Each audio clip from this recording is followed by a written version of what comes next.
경건의 시간 두 번째 시간입니다. 94편 말씀을 묵상할 텐데 좀 양이 많아서 여러분 각자 자리에서 읽어주시고 제가 말씀을 나누면서 읽어드리도록 하겠습니다. 제가 우리 청년들에게 많이 강조한 내용 중 하나가요. 비인지 능력을 키워라 하는 거였습니다. 그리고 하나님을 열심히 섬기고 주의 말씀을 가까이 하고 기도하는 삶을 살고 그렇게 해서 비인지 능력을 키울 때 하나님께서 여러분들의 삶과 인생을 이끌어 가실 것이다. 그래서 너무 내가 공부량이 적거나 내가 실력이 없거나 내가 쌓아놓은 것이 없다고 너무 고민하지 말아라. 그런 말을 제가 자주 했습니다. 비인지 능력을 가지고 기도하면서 살면 그 사람의 기술적인 능력도 향상시켜 주시는 것을 알 수가 있습니다. 그래서 자연스럽게 하나님이 우리가 기술자 되게 하시고 우리가 능력자 되게 하시고 연단과 훈련을 잘 산을 넘고 또 산을 넘고 이렇게 하시면서 나도 모르게 실력이 쌓여있는 사람으로 하나님이 만들어 가시는 것을 우리가 깨달을 수가 있습니다. 여러분 다윗이 그렇잖아요. 다윗이 내가 이제 목동 돼야지 하고 목동 학교를 다니거나 목동 모임 가서 공부하러 다니거나 이런 게 아니잖아요. 그냥 그의 삶 자체였죠. 그런데 순간순간 사자가 오고 이리때가 오고 그럴 때마다 기도하면서 이들을 어떻게 무찌를지 생각하고 기도하고 싸우고 이러면서 자신의 능력과 어떤 기술이 개발이 됐죠.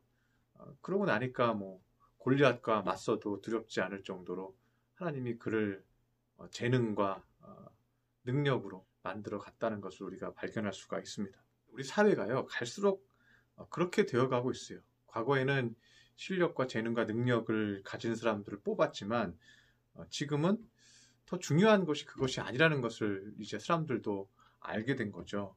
그 사람이 가지고 있는 인내심, 긍정적인 마음, 문제를 풀어갈 수 있는 능력, 또 낙심했어도 빨리 마음을 바꿔서 기쁨과 행복감으로 바꾸는 그럴 수 있는 회복 탄력성, 그리고 분노를 조절할 수 있는 마음, 또 감사할 수 있고 또 이해할 수 있는 마음, 그리고 상대에 대한 예의를 가지고 말하고 행동하는 것들. 우리가 이 필요한 비인지 능력에 대해서요. 이것을 그러면 어떻게 우리가 체질화할까? 우리가 비인지 능력이 필요하다는 것을 안다고 해서 우리 마음에 비인지 능력이 쉽게 생기는 것은 아니라는 것입니다. 그러면 비인지 능력은 어떻게 생기나?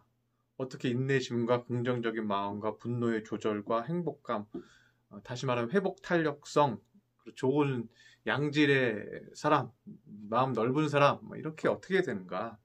말씀 써놓고 달달 외우면 그러면 그런 넓은 사람이 되는가? 이것을 깨달으려면요. 콩나물이 자라는 원리에 대해서 우리가 생각하면 됩니다. 여러분 콩나물 공장에 가면 콩나물이 어떻게 자랍니까? 콩나물 공장에 가면 물을 담아놓고 콩을 이렇게 담궈놓은 상태에서 내버려 두고 햇빛을 보게 하는 게 아니에요. 계속해서 물이 위에서 스프링클러처럼 이렇게 뿌려져요. 콩나물 위에 물이 뿌려지고요. 밑에 물이 떨어진 것을 다시 돌려서요. 순환해서 다시 또 위에서 뿌려져요. 그러니까 이게 물이요. 계속 공급이 되고 버려지고 공급이 되고 버려져요. 그러니까 그냥 담아놓는 게 아니라 담아놓으면 그 물이 썩어버려요.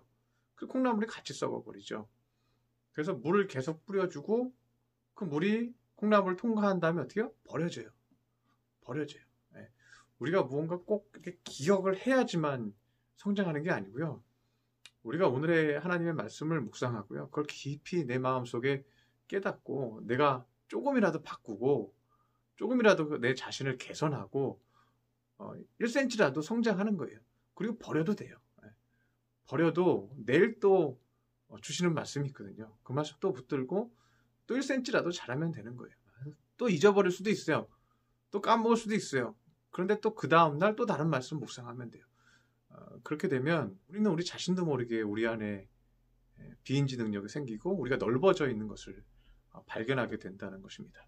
그래서 오늘 성장하고요. 오늘 조금이라도 말씀 보고 인내하고 조금이라도 분노를 온유함으로 바꾸고 심한 마음을 기쁨으로 바꾸고 감사하는 마음으로 바꾸고 마음 전환하도록 기도하고 오늘 받은 말씀과 은혜로 나를 조금이라도 은혜로운 사람으로 바꾸면 된다는 것이죠.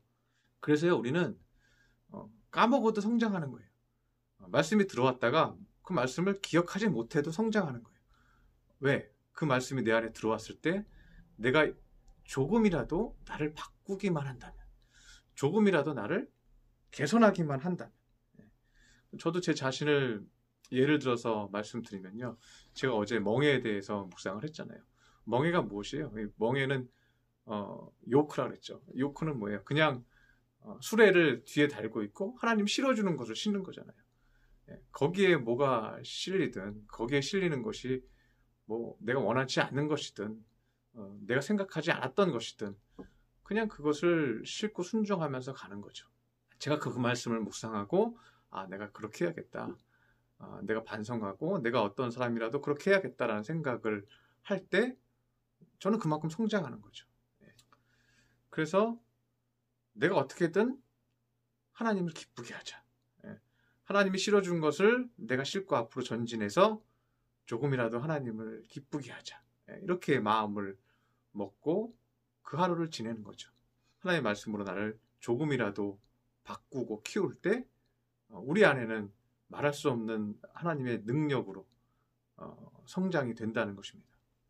그래서 시편 94편에 보면요. 이렇게 말씀하고 있어요. 11절에 보면 여호와께서 사람의 생각이 허무함을 아시느니라.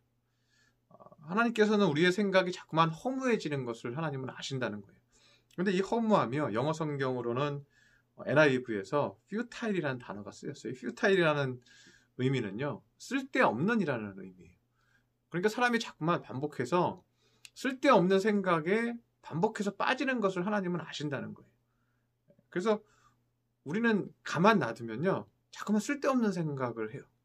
그리고 쓸데없는 근심을 하고 쓸데없는 고민을 하고 쓸데없이 고통스러워하고 쓸데없이 괴로워하는 거죠. 그런데 그것을 하나님이 아신다는 거예요. 그래서 18절에 보면 이 시인이 이런 얘기를 합니다. 여호와여 나의 발이 미끄러진다고 말할 때 주의 인자하심이 나를 붙드셨사오며 라고 말합니다. 나의 발이 매일 미끄러질 만한 일들을 겪어요. 이 말은 매일 우리는 쓸데없는 근심과 걱정에 어둠에 낙심에 우울함에 자꾸만 빠진다는 거예요. 그런데 그럴 때마다 하나님의 말씀은 우리를 훈계하시고 그러지 말라고 혼낸다는 거예요. 우리가 잘못해서만 혼나는 게 아닙니다. 물론 교만해서도 혼내십니다. 그런데 하나님은요. 낙심에도 혼내셔요. 우울에도 혼내셔요. 믿음 잃지 말라고 혼내시고요. 기쁨 잃지 말라고 혼내셔요. 근심하지 말라고 혼내셔요. 그래서 주의 혼내심은요. 인자하심이에요. 하나님은요. 우리에게 너 왜 자꾸 걱정하냐? 걱정하지 말아라. 이러면서 혼내신다는 거예요. 그런데 걱정하지 말라고 혼내시는데 이것이 우리에게 위로가 되는 거죠. 근심하지 말어. 왜 마음이 어두워 있어? 왜 우울해? 왜 열등감에 빠져 있어? 내가 너와 함께 하는데 이렇게 혼내시는 거죠. 그래서 우리가 미끄러질 것 같은 우리의 쓸데없는 근심에 자꾸만 매일 빠져도요. 하나님의 말씀과 훈계가 우리를 혼내시면서요. 우리를 안위하신다는 거예요. 우리를 보호하신다는 거예요. 그래서 그렇게 하나님 말할 때 주의 인자하심이 나를 붙드셨사오며 라고 18절에 말씀하고 있다는 것입니다. 그래서 하나님이 우리에게 정신 차리라고 얘기하고 힘내라고 얘기하고 왜 근심에 빠졌냐고 왜 한숨에 빠졌냐고 혼내실 때 그것이 혼내는 게 아니라 주의 인자하심이라는 거예요. 그래서 19절에서요. 내 속에 근심이 많을 때 주의 위안이 내 영혼을 즐겁게 하시나이다 하고 말씀하고 있습니다. 내 마음에 근심이 많을 때 그 뭐예요? 매일 쓸데없는 것에 자꾸만 빠진다는 거잖아요. 자꾸만 쓸데없는 근심에 빠질 때 주의 위안이 어디요? 주의 말씀이 우리를 혼내시면서 그게 위안이 된다는 거예요. 너 왜 자꾸만 쓸데없는 근심에 빠져? 그것이 위안이 되어서 내 영혼을 즐겁게 하시나이다 라고 말하는 거죠. 그래서 하나님이 그 사람을 그렇게 성장시켜서 하나님이 귀하게 쓰신다는 거예요. 매일 하나님이 주시는 말씀으로 조금씩 성장하시기 바랍니다. 매일 하나님이 주시는 말씀으로 조금이라도 깨닫고 내 마음을 온전하게 은혜롭게 바꾸시기 바랍니다.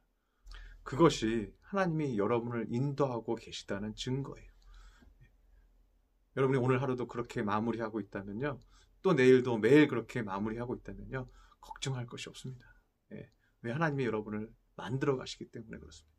하나님이 이렇게 만들어 가시면 하나님은 하나님의 뜻대로 여러분을 열매 맺게 하시고 하나님의 뜻대로 높이 들어서 그 사람을 다윗처럼 그렇게 사용하신다는 것입니다. 오늘 하루도 여러분 각자 수고하고 애썼는데 말씀 묵상하고 그 말씀을 따라서 내 마음 조금이라도 바꾸고 내 마음 조금이라도 감사와 기쁨과 찬양으로 바꾸고 그렇게 하나님이 인도하시는, 하나님이 통치하시는 거룩한 하나님의 자녀들이 되시기를 원합니다. 기도하겠습니다. 할렐루야. 사랑의 하나님 아버지, 오늘 우리가 말씀을 통해서 어떻게 사는 것이 하나님 앞에 인도함 받고 또한 열매 맺는 삶인지 깨닫는 시간이 되었습니다. 우리가 말씀을 단순히 외운다고 해서 성장하는 것이 아닙니다. 우리가 매일 주의 말씀을 받았을 때 조금이라도 깨닫고 조금이라도 회개하고 나의 생각을 바꾸고 온전하게 하고 기쁘게 하고 거룩하게 하고 좋은 마음으로 바꾸는 것입니다. 그렇게 매일 좋은 마음으로 은혜의 마음으로 바꿀 때 하나님은 그 사람을 넓게 하십니다. 성장시켜 주십니다. 그리고 사용하십니다. 그리고 조금이라도 마음이 커지고 기뻐지고 행복해져서 하나님이 인도함을 받는 거룩한 주의 자녀들이 되게 하여 주시옵소서. 귀한 말씀 주시니 감사드리며 예수님의 이름으로 기도드렸습니다. 아멘.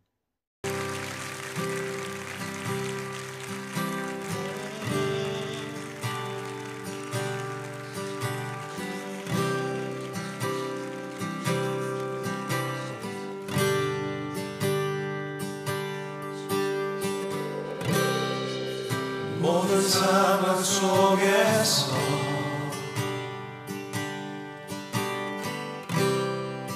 주를 찬양할지라.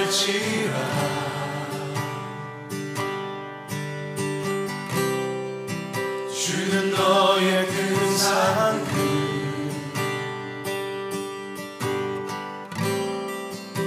큰 도움이시라.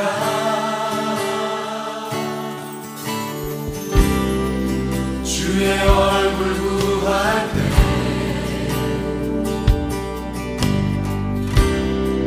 주의 영을 부으사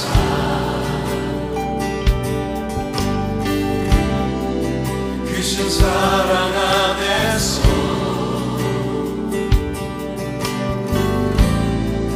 주를 보게 하소서. 확정되고 확정되었사오니 내 영혼이 확정되고 확정되었사오니 믿음에 눈들어 주를 바라봅니다. 내 영혼이 확정되고 확정되었사오니 믿음에 눈들어 주를 바라봅니다.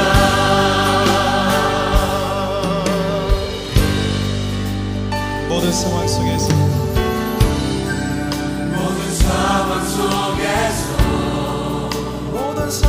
속에서 주를 찬양할지라.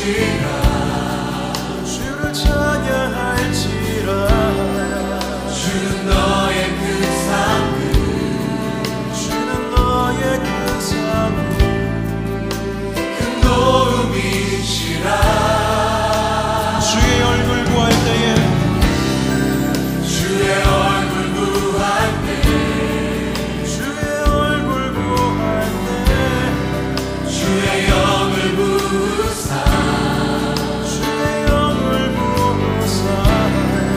크신 사랑 안에서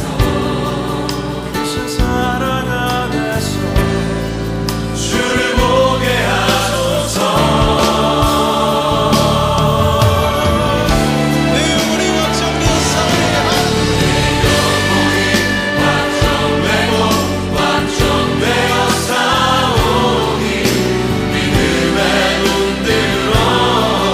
주를